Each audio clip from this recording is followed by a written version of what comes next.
ಎಲ್ಲರಿಗೂ ನಮಸ್ಕಾರ.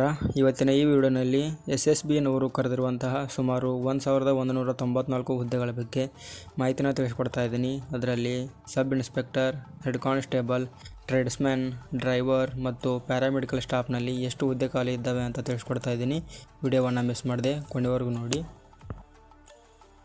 ಮೊದಲನೇದಾಗಿ SSB ಹೆಡ್ ಕಾನ್ಸ್ಟೇಬಲ್ ನೋಡೋದಾದರೆ ಒಟ್ಟು 233 ವೇಕೆನ್ಸಿಗಳು ಖಾಲಿ ಇರ್ತವೆ. ಅಪ್ಲೈ ಮಾಡುವ ಡೇಟ್ ಬಂದುಬಿಟ್ಟು 21 ಮಾರ್ಚ್ 2026ರಿಂದ ಅಪ್ಲೈ ಮಾಡಬಹುದಾಗಿರುತ್ತೆ. ಜಾಬ್ ಲೊಕೇಶನ್ ನೋಡೋದಾದರೆ all over India job location ಆಗಿರುತ್ತೆ.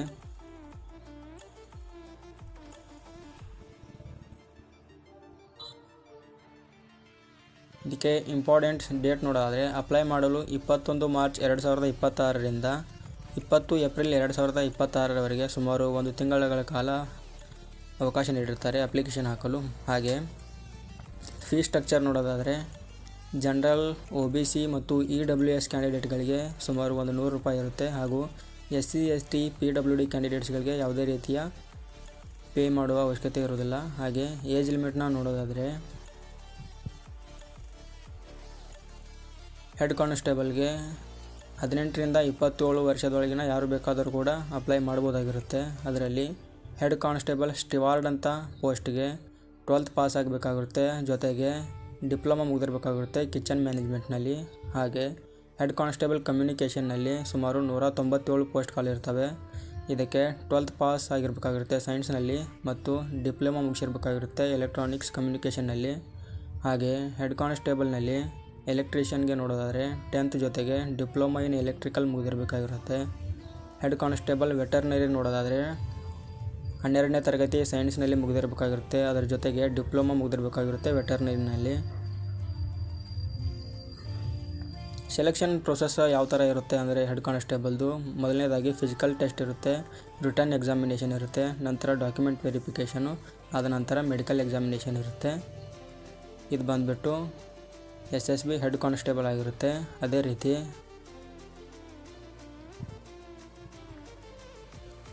SSB ಕಾನ್ಸ್ಟೇಬಲ್, ಟ್ರೇಡ್ಸ್ಮನ್ ಮತ್ತು ಡ್ರೈವರ್ ಹುದ್ದೆಗಳ ಮಾಹಿತಿ ನೋಡೋದಾದರೆ ಇದಕ್ಕೂ ಕೂಡ ಅಪ್ಲೈ ಮಾಡುವ ಡೇಟ್ ಈಗಾಗಲೇ ಸ್ಟಾರ್ಟ್ ಆಗಿದೆ 21 ಮಾರ್ಚ್ 2026ರಿಂದ. ಇದರಲ್ಲಿ ಒಟ್ಟು ವೇಕೆನ್ಸಿ 827 ವೇಕೆನ್ಸಿ ಇರ್ತವೆ ಟ್ರೇಡ್ಸ್ಮನ್ ಮತ್ತು ಡ್ರೈವರ್ಗಳನ್ನು ಕೂಡಿ.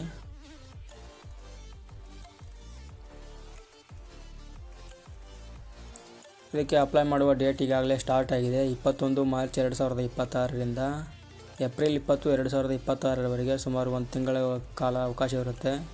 ಅದೇ ರೀತಿ ಪೇಮೆಂಟ್ ಆಪ್ಷನ್ ನೋಡೋದಾದರೆ ಜನರಲ್, OBC ಮತ್ತು EWD ಕ್ಯಾಂಡಿಡೇಟ್ಸ್ಗಳಿಗೆ ₹100 ಆಗಿದ್ದರೆ SC ST ಮತ್ತು PWD ಕ್ಯಾಂಡಿಡೇಟ್ಸ್ಗಳಿಗೆ ಯಾವುದೇ ರೀತಿಯ ಪೇ ಮಾಡುವ ಅವಶ್ಯಕತೆ ಇರೋದಿಲ್ಲ.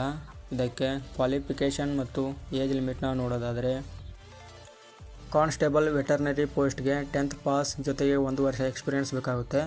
ಕಾನ್ಸ್ಟೇಬಲ್ ಡ್ರೈವರ್ ಹುದ್ದೆಗೆ 10th ಪಾಸ್ ಮತ್ತು ಹೆವಿ ಮೋಟಾರ್ ವೆಹಿಕಲ್ ಲೈಸೆನ್ಸ್ ಬೇಕಾಗುತ್ತೆ. ಕಾನ್ಸ್ಟೇಬಲ್ ಗಾರ್ಡ್ನರ್ಗೆ 10th ಪಾಸ್ ಜೊತೆಗೆ 2 ವರ್ಷ ಎಕ್ಸ್ಪೀರಿಯೆನ್ಸ್ ಬೇಕಾಗುತ್ತೆ.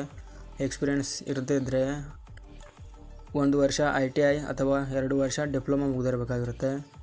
ಕಾನ್ಸ್ಟೇಬಲ್ ವಾಟರ್ ಕ್ಯಾರಿಯರ್ಗೆ 10ನೇ ತರಗತಿ ಪಾಸ್ ಆಗಿರಬೇಕಾಗುತ್ತೆ. ಜೊತೆಗೆ 2 ವರ್ಷ ಎಕ್ಸ್ಪೀರಿಯೆನ್ಸು ಅಥವಾ 1 ವರ್ಷ ITI ಅಥವಾ 2 ವರ್ಷ ಡಿಪ್ಲೊಮಾ ಮುಗಿದಿರಬೇಕಾಗಿರುತ್ತೆ. ಅದೇ ರೀತಿ ಕಾನ್ಸ್ಟೇಬಲ್ ಕೋಬ್ಲರ್ಗೆ 10th ಪಾಸ್ ಜೊತೆಗೆ 2 ವರ್ಷ ಎಕ್ಸ್ಪೀರಿಯೆನ್ಸ್ ಅಥವಾ 1 ಇಯರ್ ITI ಅಥವಾ 2 ಇಯರ್ ಡಿಪ್ಲೊಮಾ ಮುಗಿದಿದ್ರೆ ನಡೆಯುತ್ತೆ. ಇವೆಲ್ಲ ಕೆಳಗಿನ ಹುದ್ದೆಗಳಿಗೆ ಕ್ವಾಲಿಫಿಕೇಷನ್ ಸೇಮ್ ಆಗಿರುತ್ತೆ. Constable tailor, constable washerman, constable barber ಈ ಎಲ್ಲ ಹುದ್ದೆಗಳಿಗೆ ಕ್ವಾಲಿಫಿಕೇಷನ್ ಸೇಮ್ ಇದೆ. ಒಂದು ಸಾರಿ ಸರಿಯಾಗಿ ಚೆಕ್ ಮಾಡಿ ನೋಡ್ಕೊಳ್ಳಿ. ವೇಟರು, ಕಾರ್ಪೆಂಟರು ಇವೆಲ್ಲ ಹುದ್ದೆಗಳಿಗೆ ಕ್ವಾಲಿಫಿಕೇಷನ್ ಸೇಮ್ ಇದೆ. ಇದರಲ್ಲಿ ನಿಮ್ಮದು ಯಾವ ಕ್ವಾಲಿಫಿಕೇಷನ್ ಆಗಿದೆ ನೋಡಿ, ಸರಿಯಾಗಿ ನೋಡಿ ಅಪ್ಲೈ ಮಾಡ್ಕೊಳ್ಳಿ. ಅದೇ ರೀತಿ ಟ್ರೇಡ್ಸ್ಮನ್ ಮತ್ತು ಡ್ರೈವರ್ ಹುದ್ದೆಗೆ ಸೆಲೆಕ್ಷನ್ ಪ್ರೋಸೆಸ್ ಯಾವ ಥರ ಇದೆ ಅಂತ ನೋಡೋದಾದರೆ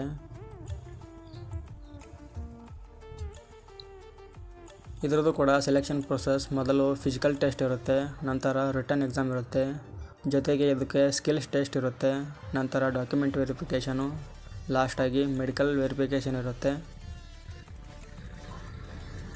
ಇದರ ಅಪ್ಲೈ ಲಿಂಕನ್ನು ನಾನು ವಿಡಿಯೋದ ಡಿಸ್ಕ್ರಿಪ್ಷನ್ ಬಾಕ್ಸ್ನಲ್ಲಿ ಇಟ್ಟಿರ್ತೀನಿ, ಅಲ್ಲಿಂದ ನೀವು ಡೈರೆಕ್ಟಾಗಿ ಅಪ್ಲೈ ಮಾಡ್ಬೋದಾಗಿರುತ್ತೆ. ನಂತರ SSB ಸಬ್ ಇನ್ಸ್ಪೆಕ್ಟರ್ ಹುದ್ದೆ ಬಗ್ಗೆ ನೋಡೋದಾದರೆ ಇದಕ್ಕೂ ಕೂಡ ಅಪ್ಲೈ ಈಗಾಗಲೇ ಸ್ಟಾರ್ಟ್ ಆಗಿರುತ್ತೆ. 21 ಮಾರ್ಚ್ 2026ರಿಂದ ಅಪ್ಲೈ ಸ್ಟಾರ್ಟ್ ಆಗಿದೆ. ಒಟ್ಟು ವೇಕೆನ್ಸಿ ನೋಡೋದಾದರೆ 51 ವೇಕೆನ್ಸಿಗಳಿದ್ದಾವೆ. ಅಪ್ಲೈ ಮಾಡಲು ದಿನಾಂಕ 21 ಮಾರ್ಚ್ 2026ರಿಂದ ಏಪ್ರಿಲ್ 20, 2026ರವರೆಗೆ. ಇದಕ್ಕೂ ಕೂಡ 1 ತಿಂಗಳು ಕಾಲಾವಕಾಶ ಇರುತ್ತೆ. ಪೇಮೆಂಟ್ ಆಪ್ಷನ್ ನೋಡೋದಾದರೆ ಜನರಲ್, OBC, EWS ಕ್ಯಾಂಡಿಡೇಟ್ಗಳಿಗೆ 200 ರೂಪಾಯಿ ಇರುತ್ತೆ. SC, ST, PWD ಕ್ಯಾಂಡಿಡೇಟ್ಸ್ಗಳಿಗೆ ಯಾವುದೇ ರೀತಿಯ ಪೇ ಮಾಡುವ ಅವಶ್ಯಕತೆ ಇರೋದಿಲ್ಲ.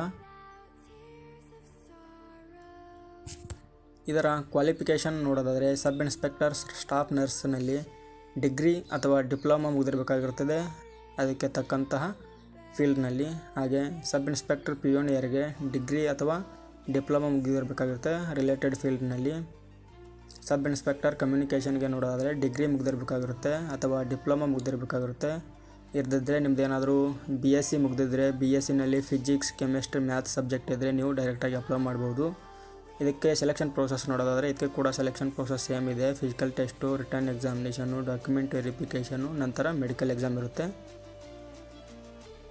ನಂತರ SSB ಪ್ಯಾರಾಮೆಡಿಕಲ್ ಸ್ಟಾಫ್ ನೋಡೋದಾದರೆ ಇದಕ್ಕೂ ಕೂಡ ಅಪ್ಲೈ ಮಾಡಲು ಈಗಾಗಲೇ ಸ್ಟಾರ್ಟ್ ಆಗಿದೆ 21 ಮಾರ್ಚ್ 2026ರಿಂದ. ಒಟ್ಟು ವೇಕೆನ್ಸಿ ನೋಡೋದಾದರೆ 83 ಸ್ಟಾಫ್ ಇರುತ್ತೆ. ಅಪ್ಲೈ ಮಾಡುವ ದಿನಾಂಕ 21 ಮಾರ್ಚ್ 2026ರಿಂದ 20 ಏಪ್ರಿಲ್ 2026ರವರೆಗೆ ಅಪ್ಲೈ ಮಾಡ್ಬೋದಾಗಿರುತ್ತೆ. ಇದಕ್ಕೆ ಪೇ ಮಾಡೋದು ನೋಡೋದಾದರೆ ಜನರಲ್, OBC ಮತ್ತು EWS ಕ್ಯಾಂಡಿಡೇಟ್ಗಳಿಗೆ 100 ರೂಪಾಯಿ ಆದರೆ SC, ST, PWD ಕ್ಯಾಂಡಿಡೇಟ್ಸ್ಗಳಿಗೆ ಯಾವುದೇ ರೀತಿಯ ಪೇ ಮಾಡೋ ಅವಶ್ಯಕತೆ ಇರುವುದಿಲ್ಲ. ಮತ್ತು ಇದ್ರ ಕ್ವಾಲಿಫಿಕೇಷನ್ ನೋಡೋದಾದರೆ head constable, laboratory assistant, 12th pass with biology ಜೊತೆಗೆ ಡಿಪ್ಲೊಮಾ ಇನ್ ಲ್ಯಾಬ್ರೋಟರಿ ಸೈನ್ಸ್, 1 ವರ್ಷ ಎಕ್ಸ್ಪೀರಿಯೆನ್ಸ್ ಬೇಕಾಗುತ್ತೆ.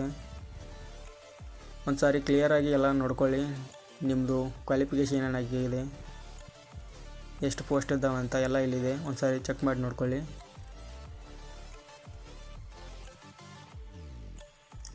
ಇವೆಲ್ಲದಕ್ಕೂ ಎಕ್ಸ್ಪೀರಿಯೆನ್ಸ್ ಸರ್ಟಿಫಿಕೇಟ್ ಕೇಳ್ತಾ ಇದ್ದಾರೆ ಕಡ್ಡಾಯವಾಗಿ.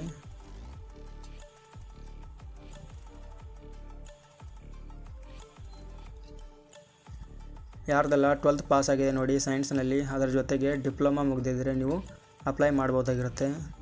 ಪ್ಯಾರಾಮೆಡಿಕಲ್ ಸ್ಟಾಫ್ದು ಸೆಲೆಕ್ಷನ್ ಪ್ರೋಸೆಸ್ ಯಾವ ಥರ ಇರುತ್ತೆ ಅಂದರೆ ಇದಕ್ಕೂ ಕೂಡ ಫಿಸಿಕಲ್ ಟೆಸ್ಟ್ ಇರುತ್ತೆ, ರಿಟರ್ನ್ ಎಕ್ಸಾಮ್ ಇರುತ್ತೆ, ಡಾಕ್ಯುಮೆಂಟ್ ವೆರಿಫಿಕೇಷನ್ ಇರುತ್ತೆ, ನಂತರ ಮೆಡಿಕಲ್ ಎಕ್ಸಾಮಿನೇಷನ್ ಇರುತ್ತೆ. ಈ ಎಲ್ಲ ಹುದ್ದೆಗಳಿಗೆ ಅಪ್ಲೈ ಮಾಡುವ ಡೈರೆಕ್ಟ್ ಲಿಂಕನ್ನು ನನ್ನ ವಿಡಿಯೋದ ಡಿಸ್ಕ್ರಿಪ್ಷನ್ ಬಾಕ್ಸ್ನಲ್ಲಿ ಇಟ್ಟಿರ್ತೇನೆ. ಇದೇ ರೀತಿ ಜಾಬ್ ರಿಲೇಟೆಡ್ ಮಾಹಿತಿಗಳಿಗಾಗಿ ಚಾನಲ್ನ ಸಬ್ಸ್ಕ್ರೈಬ್ ಮಾಡ್ಕೊಳ್ಳಿ ಹಾಗೂ ನಿಮ್ಮ ಫ್ರೆಂಡ್ಸ್ಗಳಿಗೆ ಕೂಡ ಶೇರ್ ಮಾಡಿ. Thank you.